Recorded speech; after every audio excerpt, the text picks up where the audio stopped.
Nous sommes en novembre 2018 en Nouvelle-Zélande quand la jeune Grace Millen se rend dans la ville d'Auckland pour un court séjour. Le 1er décembre, Grace se rend à un rendez-vous Tinder, rendez-vous dont elle ne sortira malheureusement pas vivante. Pour tout savoir sur la triste et mystérieuse histoire de Grace Millen, lançons-nous maintenant dans la vidéo.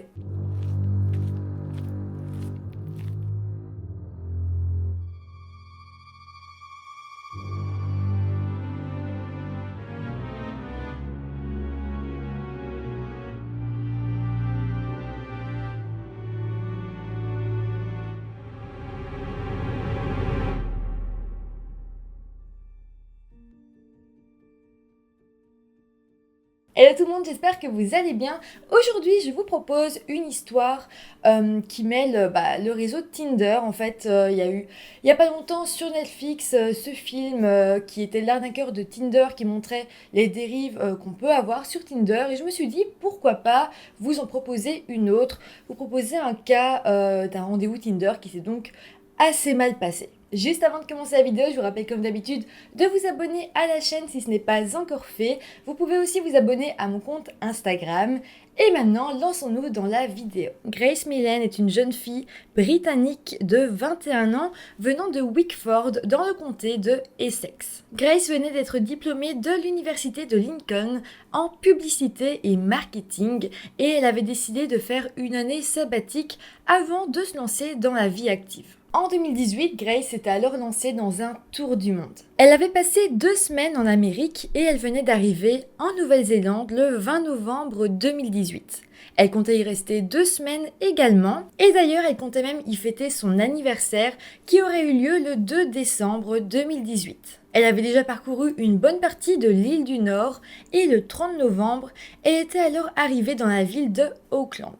Grace était vraiment très proche de sa famille et elle avait ses frères et ses parents à qui elle donnait très souvent des nouvelles. Mais le problème, c'est qu'une journée après être arrivée à Auckland, Grace arrêtera de donner des nouvelles à ses parents. Très vite, sa famille va s'inquiéter de ne plus avoir de nouvelles de leur fille et le 2 décembre, quand Grace ne répondra pas à tous ces messages qui lui souhaitent un joyeux anniversaire, ses parents décideront d'informer la police de la disparition de leur fille. La police essayera alors de retrouver la trace de Grace et ils se rendront compte que c'est le 1er décembre, donc la veille de ses 22 ans, qu'elle a été vue pour la dernière fois. Et c'est aussi ce jour-là, donc le 1er décembre, qu'elle a arrêté de donner des nouvelles à ses parents. En fait, vers 21h ce jour-là, elle avait été vue dans la rue Victoria, dans le quartier central des affaires d'Auckland.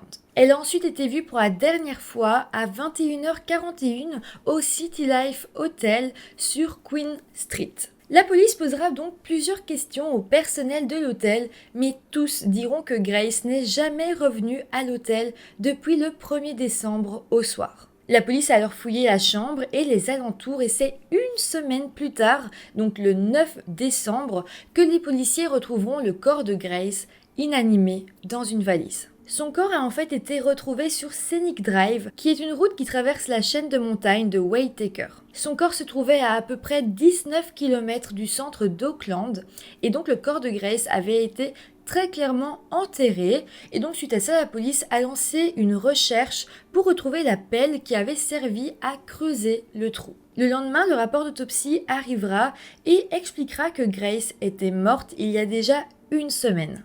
Donc selon le rapport d'autopsie, elle serait morte le 1er décembre au soir, donc jour où elle avait arrêté de donner des nouvelles. Et aussi, donc selon ce rapport d'autopsie, elle aurait été étranglée et elle aurait des hématomes sur les seins et sur les bras. C'est à ce moment-là que la police décidera d'éplucher les images de caméras de surveillance. En regardant les images, ils verront donc Grace entrer dans l'hôtel le 1er décembre, donc une semaine auparavant. Et sur les images, on peut voir qu'elle n'était pas seule, mais en compagnie d'un homme. La question qui va alors se poser, c'est qui est cet homme? Pour le moment, la police ne le sait pas encore, mais ils continuent d'enquêter, pas seulement pour savoir qui est cet homme, mais aussi pour essayer de retrouver certains objets qui pourraient nous mener à lui. Le 13 décembre, la pelle ayant servi à enterrer le corps a été retrouvée. Mais ce n'est pas tout, grâce au personnel de l'enquête, la police en saura un peu plus sur la voiture qui a servi à enterrer le corps qui a été retrouvé. Mais ce n'est pas tout, grâce au personnel de l'hôtel, la police en saura un peu plus Sur quelle était la voiture de l'homme qui était avec Grace? En fait, il s'agissait d'une voiture de location qui avait été louée entre le 2 et le 3 novembre. La police apprendra aussi que cette même voiture avait été relouée après ça et qu'elle n'avait jamais été rendue. La voiture sera ensuite retrouvée le 8 décembre à Topo, soit à 275 km de Auckland. Tout poussait alors à croire que le meurtrier avait essayé de s'enfuir. Mais heureusement, il sera très rapidement retrouvé et arrêté. L'homme s'appelle Jesse Chain Compson et il a 27 ans. Jesse est né et a grandi dans la région de Wellington, en Nouvelle-Zélande. Pour ce qui est de sa vie, on sait que ses parents avaient divorcé et qu'après le divorce, il avait vécu avec son papa et son grand-père paternel. Sa mère, elle, avait déménagé et son père s'était remarié et donc ils avaient formé une famille recomposée. Au collège, Jesse jouait au softball et même il était très doué, il faisait beaucoup de concours et les gagnait. Il a travaillé ensuite comme barman et puis comme ouvrier. Il a ensuite déménagé à Sydney, en Australie, entre 2013 et 2016. Après ça, Jesse a donc décidé de retourner vivre en Nouvelle-Zélande, où il a vécu à Auckland, mais il était séparé de sa famille. Par la suite, il avait été condamné pour conduite en état d'ébriété en Nouvelle-Zélande et avait été arrêté pour comportement désordonné à Auckland, mais aussi plutôt encore à Sydney. Mais voilà, au moment des faits, Jesse était libre. Par contre, il était mal dans sa peau.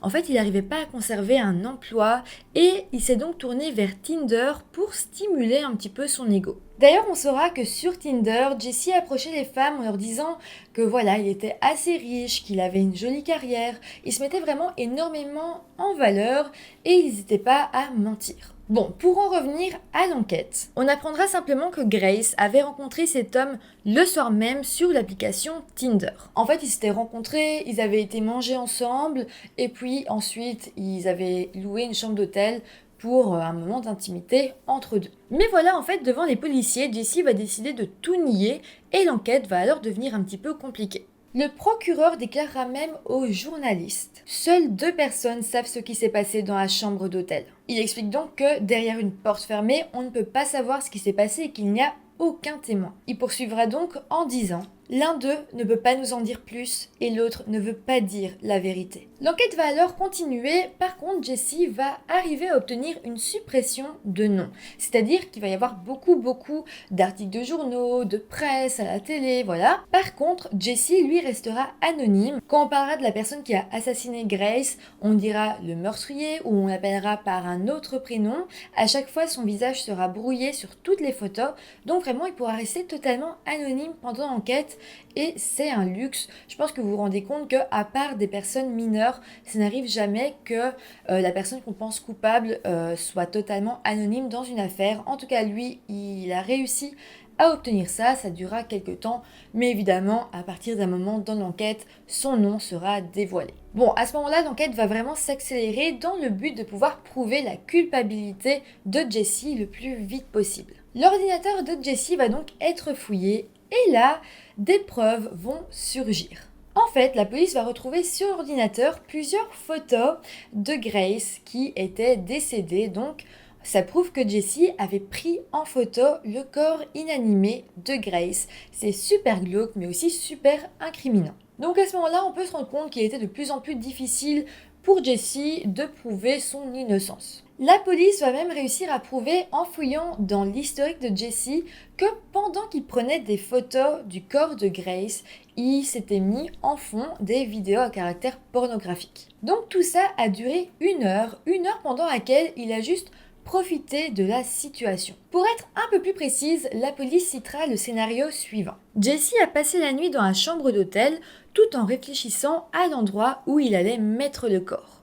Le lendemain matin, il aurait alors été acheter une valise et aurait mis Grace à l'intérieur. Il aurait alors pris l'ascenseur de l'hôtel, mis la valise sur un porte-bagages et l'aurait ensuite amené jusqu'à la voiture de location où il mettra la valise dans le coffre. Après ça, Jesse se serait rendu dans les chaînes de montagne, il aurait creusé un trou et aurait enterré la valise contenant le corps de Grace. Après ça, il aurait acheté des produits de nettoyage et serait retourné à l'hôtel pour essuyer ses traces. La police, sachant tout ça, va confronter Jesse à ce scénario qui sont sûrs qu'il se rapproche le plus possible de la vérité Et Jesse, ne pouvant plus nier, et sachant aussi qu'il ne pouvait plus rien faire, va quand même chercher à se trouver des excuses. Malheureusement pour lui, ces déclarations vont tout doucement commencer à se contredire, ce qui va clairement pas jouer en sa faveur. En 2020, enfin, Jesse va reconnaître avoir bel et bien passé la nuit avec Grace. Donc oui, évidemment, il pouvait plus nier, on les voyait sur les caméras de surveillance. Je veux dire, c'était d'autant plus suspect de dire que ce n'était pas lui qui n'avait pas passé la nuit avec Grace. Donc là, il va enfin le reconnaître et il va dire bah voilà, j'ai passé la nuit avec elle, on a eu une belle nuit, il dira même que c'était une histoire d'amour sauvage. Il expliquera alors s'être endormi aux côtés de Grace, mais que le lendemain matin, il s'était réveillé et que Grace était étendue à côté de lui et qu'elle ne respirait plus. Donc à ce moment-là, Jesse dira qu'il avait paniqué et que c'est comme ça qu'il avait réfléchi à une façon de cacher le corps. Bon, on s'en doute, le procureur ne croira absolument pas à cette version des faits. L'autopsie disait que Grace était morte après avoir été étranglée, donc elle pouvait pas avoir perdu la vie comme ça sans raison en dormant. Bon, de son côté, Jesse dira que les bleus et les traces d'étranglement étaient normales parce qu'en fait les deux auraient eu une relation sexuelle assez violente et que donc il l'aurait étranglée pendant l'acte. Mais bon, encore une fois, on ne le croira absolument pas. Bon, la version va alors évoluer et Jesse dira que oui, c'est bel et bien lui qui a tué Grace, que c'était pendant le rapport sexuel qu'il l'a étranglée et qu'il n'avait pas senti sa force et donc elle serait décédée pendant le rapport. Il dira ensuite qu'il était totalement décontenancé, qu'il savait pas quoi faire et que donc il avait caché le corps, que il avait vraiment pas fait exprès de la tuer, que ça s'était passé comme ça dans le feu de l'action et qu'après il en était vraiment tout retourné et qu'il savait absolument pas quoi faire. Mais là encore, il va y avoir une anecdote assez sordide qui va prouver qu'il n'était pas si décontenancé que ça. On va en fait apprendre que presque immédiatement après avoir tué Grace, donc le jour d'après, eh bien Jesse aurait eu un nouveau date Tinder.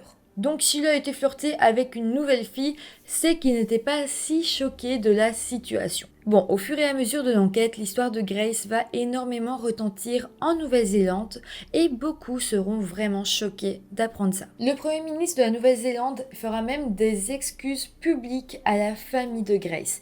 Il dira publiquement: au nom de la Nouvelle-Zélande, je veux m'excuser. Votre fille aurait dû être en sécurité ici et elle ne l'était pas. Bon, sinon pour en revenir à l'enquête, tout ça, le procès aura lieu en novembre 2019, donc un an plus tard. Pendant ce procès, la maman de Grace va s'exprimer au meurtrier et dira: vous avez pris l'avenir de ma fille et vous nous avez volé tous les souvenirs que nous allions construire. Elle est morte effrayée et seule dans une chambre d'hôtel avec vous. Les larmes que je verse ne s'arrêteront jamais de couler puisque je n'aurai jamais la chance de dire au revoir à ma Grace. Bon, sinon au niveau de l'accusation, il va y avoir des photos, des vidéos de surveillance qui vont être projetées pendant le procès. On y verra clairement Jesse en train d'acheter une valise, en train d'acheter des produits de nettoyage, en train de mettre la valise dans le coffre de sa voiture. Enfin bref, ça montrait clairement sa culpabilité. La sentence du meurtrier sera par la suite prononcée le 21 février 2020. Jesse a été condamné à la prison à vie avec une peine de sûreté de 17 ans. Évidemment, Jesse a essayé de faire appel à la décision du juge, mais l'appel sera refusé. Ce qu'il faut aussi savoir, c'est que le meurtre de Grace ne sera pas l'unique chose qui va être reprochée à Jesse. En fait, en octobre 2020, Jesse a aussi été reconnu coupable de 8 autres chefs d'accusation. Par exemple, on l'avait accusé d'avoir utilisé un couteau sur une femme. Mais aussi, on lui reprochait d'avoir agressé sexuellement une autre femme lors d'un premier rendez-vous Tinder. Donc voilà, on se rend bien compte que l'homme n'en était pas à son premier essai de vouloir s'attaquer à une jeune femme. Donc pour les 8 autres chefs d'accusation, il prendra 11 ans de plus de peine de prison. Une des femmes qu'il avait agressée sexuellement dans le passé s'exprimera même au journaliste et dira: ce n'était qu'une question de temps avant qu'il ne tue réellement quelqu'un. Bon, évidemment, j'ai pas besoin de vous dire que toute cette histoire a été extrêmement difficile à vivre pour toute la famille de Grace. En 2020, le papa de Grace décédera d'un cancer qu'il avait en fait contracté un petit peu après la mort de sa fille. Donc vraiment, pour vous dire, cette histoire l'a tué lui aussi. D'ailleurs, à la mort de son papa, la famille de Grace dira: nous avons le cœur brisé de la perte de David. Il manquera profondément à sa famille, à ses amis et à tous ceux qui l'ont connu. Voilà, c'est comme ça que se termine cette très très triste histoire. J'espère que ça vous aura intéressé. N'hésitez pas à me dire tout ce que vous en avez pensé en commentaire comme d'habitude. Si vous avez envie qu'on en discute un peu plus, je vous invite aussi à me rejoindre sur Instagram, comme ça on peut discuter de l'affaire, mais aussi d'autres choses de la vie. Voilà, n'hésitez pas à mettre un petit pouce en l'air, donc comme je vous l'ai dit, si la vidéo vous a intéressé. Et moi, je vous retrouve très bientôt pour une nouvelle vidéo. Bye!